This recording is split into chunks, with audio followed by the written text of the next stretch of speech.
नमस्कार प्रिय विद्यार्थियों, वी के नॉलेज इलेक्ट्रिकल में आप सभी का स्वागत है। आईटीआई के एग्ज़ाम हो चुके हैं और कुछ बच्चों के होने वाले हैं। सवाल सबके मन में एक ही है कि आईटीआई के बाद क्या किया जाए। आज की इस वीडियो में हम आपको बेस्ट 4 ऑप्शन बताने जा रहे हैं। आप अपने हिसाब से भी उन्हें डिसाइड कर सकते हैं। एक एक करके सबके आपको जो एडवांटेज है या स्कोप है वो बताएंगे पूरी डिटेल से, यानी कौन सा फील्ड ज्वाइन करने से या फील्ड में जाने से आपको आईटीआई के बाद क्या मिलेगा, इस पर हम डिटेल से चर्चा करने वाले हैं। पूरा कंप्लीट वीडियो लास्ट तक देखना और फिर डिसाइड करना कि 4 में से आपको किस रास्ते पर जाना है। आगे बढ़ने से पहले रिक्वेस्ट रहेगी कि चैनल से पहली बार जुड़े हैं तो सब्सक्राइब कर लीजिए। इसी तरह का अपडेट और कंटेंट इस चैनल पर हम आपको प्रोवाइड करवाते हैं। आइए शुरू करते हैं आज की चर्चा। पॉइंट आपने देख ही लिया, आपके सामने लिखा हुआ है कि आईटीआई के बाद हम क्या करें, और सब बच्चों के मन में यही डाउट रहता है कि क्या किया जाए। तो आइए हम सबसे पहले पॉइंट पर नज़र डालते हैं और सबसे पहला पॉइंट आपके सामने ये रहा। सबसे पहला ऑप्शन है कि आईटीआई के बाद अप्रेंटिसशिप की जाए। कुछ जगह इसे अप्रेंटिस बोला जाता है और कुछ जगह अप्रेंटिसशिप बोला जाता है। क्या क्राइटेरिया है मैं बताता हूँ और इसको नंबर 1 पर हमने क्यों रखा। कई बार आपको आईटीआई करने के बाद लगभग 3 वर्ष या 4 वर्ष बाद अप्रेंटिसशिप करने का मौका नहीं मिलता है, ये ध्यान रखना है।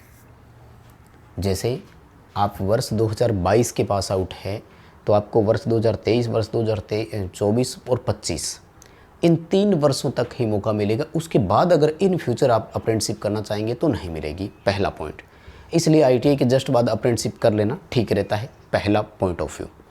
सेकंड पॉइंट ऑफ व्यू ये होता है कि अप्रेंटिसशिप से पैसा और प्रशिक्षण दोनों मिलते हैं, यानी आपको साथ में ट्रेनिंग भी मिलती है, मतलब सिखाने के पैसे मिल रहे हैं पहली बार। अभी आपने आईटीआई में सीखा, स्किल थी, लेकिन उसके लिए आपसे पैसे लिए गए। अप्रेंटिसशिप एक वो रास्ता है जहां आपको पैसे भी मिलते हैं, ट्रेनिंग भी दी जाती है। अप्रेंटिसशिप जनरली 1 वर्ष की होती है, ये ध्यान रखना है। मोस्ट ऑफ अप्रेंटिसशिप 1 वर्ष की ही होती है।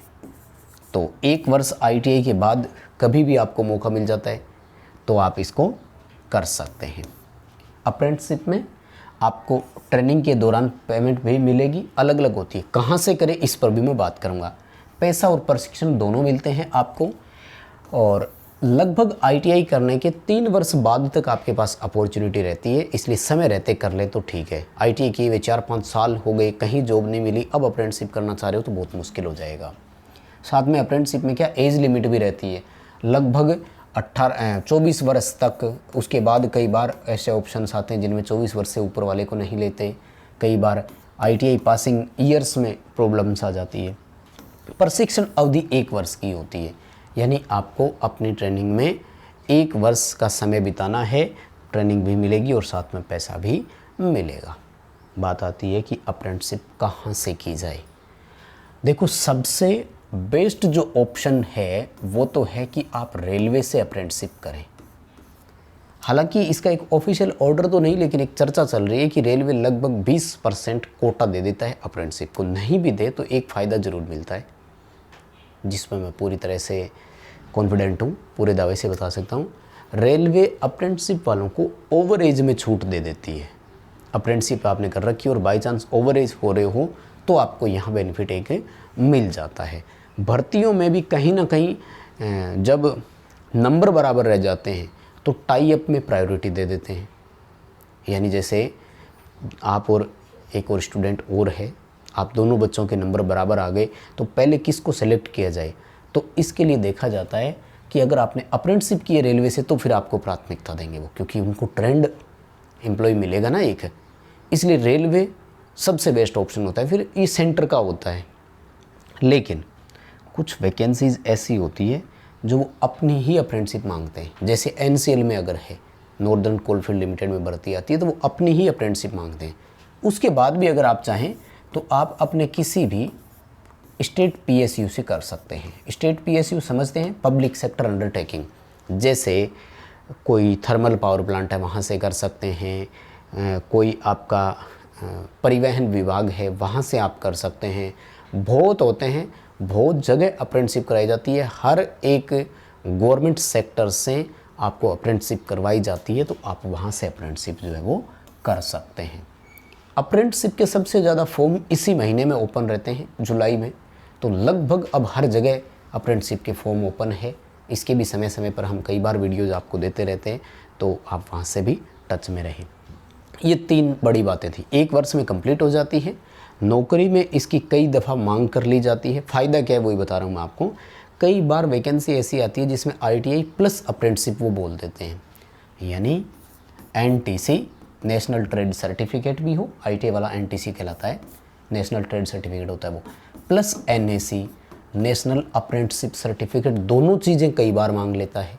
तो यहाँ ये काम आ जाएगा। एक बात याद रखना, कई बार बच्चे सवाल पूछते हैं कि क्या ये एक्सपीरियंस सर्टिफिकेट की जगह लागू हो जाएगा? नहीं, वहाँ काउंट नहीं होता है, ठीक है। तो आपको ट्रेनिंग मिलती है और आपको उसके बदले में पैसे भी मिलते हैं, तो ये सबसे बेस्ट ऑप्शन होता है, यानी कमाई भी शुरू हो गई साल भर में। अच्छा, एक सबसे बड़ा पॉइंट, ITI जब आपने कर ली तो ITI के बाद क्या करें में, पहला मेरा आंसर ये है कि भैया तैयारी करें, क्योंकि जब हमने ITI कर ली तो जाना तो ITI वाले फील्ड में ही है। तो हमें क्योंकि जनरली आप ITI करते हो तो निमी असाइनमेंट को पढ़ते हो और केवल फिक्स क्वेश्चंस रहते हैं, उनमें पता है इतने ही आएंगे। तो अब आपको डीप जाना पड़ेगा, कंटिन्यूटी रखनी है। और मेन सबसे पहला मेरा पॉइंट ये है कि ITI के बाद करें तैयारी, अच्छे से जुड़ जाएं, जीरो से शुरू करें, रेगुलर अपनी तैयारी रखें, कंटिन्यूटी रखें तैयारी में। बाकी साथ में ये जितने 4 ऑप्शन मैं आपको बता रहा हूँ, ये ऑप्शन है, पहला काम यही करना है, ठीक है। आ जाओ सेकंड ऑप्शन पर चलते हैं। सेकंड ऑप्शन है गुरुजी डिप्लोमा कर लिया जाए। देखो, वैसे अगर मैं आपको बताऊं तो डिप्लोमा और ITI दोनों फील्ड अलग अलग है, दोनों सेक्टर अलग अलग है। आप ITI के साथ डिप्लोमा को नहीं जोड़ सकते। ऐसी कोई वैकेंसी नहीं आती है जिसमें ITI प्लस डिप्लोमा मांगा जाए।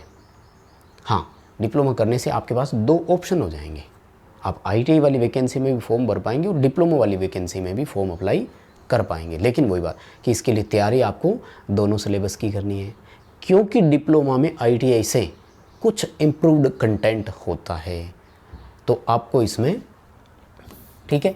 और डिप्लोमा होगा कैसे आपका जो डिप्लोमा होगा वो डिप्लोमा लगभग आपका यहाँ पर 2 वर्ष का हो जाता है। फिर 3 वर्ष का जो है ना, 1 वर्ष की आपको छूट मिल जाती है। सेकेंड ईयर में आपको लेटरल एंट्री मिल जाती है, कोई दिक्कत नहीं है, आपको सीधे डिप्लोमा के सेकंड ईयर में प्रवेश मिलता है। हाँ, डिप्लोमा बेस पे वैकेंसीज काफ़ी आती है, तो आप उसका फ़ायदा ले सकते हैं, वहाँ आपको इसका बेनिफिट ज़रूर मिल जाएगा, तो आप डिप्लोमा उस बेस पे कर सकते हैं। लेकिन उसके बाद में फिर आपको ITI और डिप्लोमा दोनों की तैयारी करनी पड़ेगी, ये ध्यान रखें। कंटेंट जो डिप्लोमा में एक्स्ट्रा है वो आपको इसमें मिलाना होगा। ITI के साथ डिप्लोमा दोनों एक वैकेंसी में कभी नहीं आते हैं। Point clear? डिप्लोमा यानी पॉलीटेक्निक जिसे आप बोलते हैं, तो ये भी आप ITI के बाद कर सकते हैं। ये आपकी 2 वर्ष की हो जाएगी, यानी टोटल 4 वर्ष आपके लग जाएंगे, ठीक है। 4 वर्ष में गुरुजी मैं BTech कर लेता, वो एक अलग ऑप्शन है, कर लेता, पहले ध्यान देना चाहिए था, है ना। अब तो ऑप्शंस यही बचे हैं। देखो, उसके बाद में ऑप्शन है आपके पास CITS या CTI बोल दो, क्राफ्ट्समैन ट्रेनिंग इंस्ट्रक्टर बोला जाता है। ये केवल एक ही रास्ता खोलती है आपके लिए, और ये है आपका ITI में टीचर बनने का अगर सपना है तो, यानी ITI में इंस्ट्रक्टर की जो जॉब आती है उसके लिए होता है। लेकिन एक चीज़ और बताऊं मैं आपको, CTI में अगर खास तौर से मैं राजस्थान का एग्जांपल दूं, 10-10 वर्षों तक वैकेंसी नहीं आती है इंस्ट्रक्टर की। तो CTI आप तभी करें जब आपकी एज बहुत छोटी है। ख़ास तौर से अगर आप रिजर्व कैटेगरी से आते हैं तो 25 वर्ष की एज तक CTI कर सकते हैं, उसके बाद ना करें, क्योंकि 25 वर्ष की एज में CTI आपकी कंप्लीट होती है। अगले 7-8-10 वर्षों में वैकेंसी भी आती है, तो भी आपके पास फॉर्म भरने का एक मौका रहता है। लेकिन इस पीरियड में आपको फिर तैयारी की कंटिन्यूटी नहीं तोड़नी, साथ में स्टडी भी रेगुलर करनी पड़ेगी।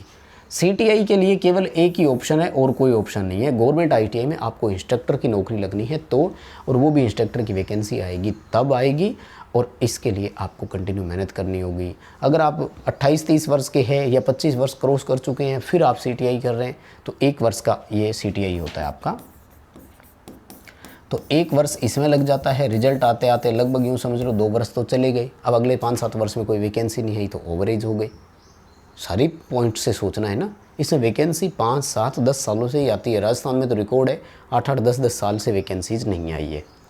ठीक है, आई होप कि आप पॉइंट को समझ रहे हैं मैं क्या बोलना चाह रहा हूँ। उसके बाद में है कि वर्क एक्सपीरियंस ले लिया जाए, कहीं पर जॉब का चुनाव किया जाए, क्योंकि आजकल वैकेंसी जैसी आती है जिनमें ITI प्लस एक्सपीरियंस मांग लिया जाता है, ITI प्लस एक्सपीरियंस मांग लिया जाता है, तो फिर ये काम आएगा आपको। लेकिन ध्यान रखें कि अगर काम कहीं पर भी करें तो वो आपका या तो PSU हो, यानी पब्लिक सेक्टर अंडरटेकिंग हो, किसी मतलब सरकार के अधीन हो, चाहे वो गवर्नमेंट ऑफ स्टेट राज्य की सरकार का हो, चाहे वो गवर्नमेंट ऑफ इंडिया भारत सरकार का हो। कोशिश यही करें, या फिर इस तरह से कोशिश करें कि फुली गवर्नमेंट हो, पूर्णतया ही सरकारी हो। ठीक है, यानी कुछ जैसे PSU निगम्स वगैरह होते हैं, वहाँ जैसे राजस्थान विद्युत उत्पादन निगम में आप काम कर सकते हैं, राजस्थान विद्युत वितरण निगम में आप काम कर सकते हैं। इसी तरह से आप अपने स्टेट में जो भी होते हैं वहाँ भी आप काम कर सकते हैं। इसका फ़ायदा आपको केवल और केवल एक ही मिलेगा, और वो मिलेगा एक्सपीरियंस। इसके लिए ध्यान रखना है कि कम से कम उस एक कॉन्ट्रैक्टर के पास आपको 6 मंथ मिनिमम काम करना है, अदरवाइज़ एक्सपीरियंस काउंट नहीं किया जाता है। 180 दिन मिनिमम अवधि है, ये ध्यान रखना है। ठीक है ना, 180 दिन यानी 6 मंथ मिनिमम अवधि है। अवधि यानी समय। आपको कम से कम 6 महीने उसके पास काम करना ही है। और मैं तो यही कहूँगा कि काम के साथ पढ़ाई करते रहें, तो लगातार काम वहीं करते रहें। 1 वर्ष 2 वर्ष का एक्सपीरियंस कम से कम आप रखें। वैकेंसीज में बहुत जगह 2-2 वर्ष के एक्सपीरियंस मांगे जाते हैं। तो माय डियर, ये थे 4 ऑप्शन आपके सामने। उम्मीद करता हूँ कि आप समझ चुके होंगे। अब मेरी सलाह क्या है वो भी सुन लीजिए। मेरा सबसे पहला तो अप्रेंटिसशिप की तरफ ही सुझाव है आपको, क्योंकि अप्रेंटिसशिप की बहुत ज़रूरत होती है और साथ में आपको एक बेस मिल जाता है, तैयारी कंटिन्यूटी आप रख सकते हैं। ठीक है, और सेकंड ऑप्शन जो मैं आपको दूंगा वो दूंगा वर्क एक्सपीरियंस के बारे में। देखो, जब आपने ITI कर ली ना, तो नौकरी तो ITI लेवल पे ही करनी है। तो ITI के साथ जो क्वालिफ़िकेशन मांग ली जाती है उनको कवर कर अपन पहले करें, तो 3-4 साल में साथ में तैयारी भी होती रहे, अप्रेंटिसशिप भी हो गई, 1-2 साल का एक्सपीरियंस भी हो गया, ITI किए हुए 2-3 साल हुए, कहीं ना कहीं जॉब आई, नौकरी लग गई। लेकिन इस दौरान तैयारी कंटिन्यूटी आपकी होनी चाहिए, वो अगर छूट गई तो सारा काम गया। CTI आप तभी करें जब इंस्ट्रक्टर बनने का ऑप्शन आप रखते हैं अपने पास कि मैं इंस्ट्रक्टर भी मुझे बनना है, और डिप्लोमा आप तब करें जब 2 पैरेलल तैयारी आप कर सकते हैं। उम्मीद करता हूं कि वीडियो में आपको पूरा सार निचोड़ आपके क्वेश्चन का आंसर के रूप में मिल गया होगा। वीडियो पसंद आया तो लाइक कीजिए, चैनल सब्सक्राइब कीजिए, और डिस्क्रिप्शन में लिंक दिया हुआ है, हमारा एंड्रॉयड ऐप डाउनलोड कीजिए। हर मंडे यानी हर हफ्ते कंपटीशन एग्जाम वालों के लिए फ्री टेस्ट प्रोवाइड करवाते हैं। बहुत बहुत धन्यवाद।